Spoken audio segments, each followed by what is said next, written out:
Now, new figures show that 20% of adults in the UK have either type 2 diabetes or pre-diabetes. Charities are warning the government that urgent action and better diabetic care is needed to tackle what is described as a hidden crisis. Our health correspondent Sophie Hutchinson has this.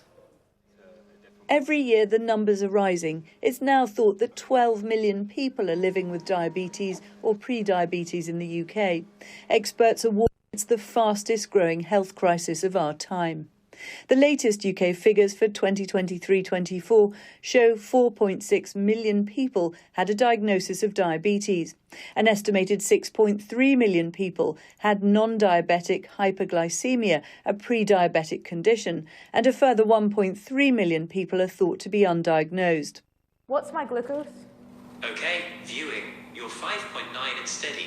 Type 2 diabetes causes high blood sugar levels and can lead to serious damage to blood vessels, nerves and organs if left untreated. Each year it causes tens of thousands of heart attacks and strokes.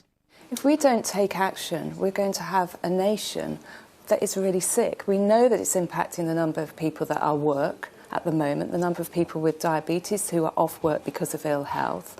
We're seeing the growth in the number of people under the age of 40 with type 2.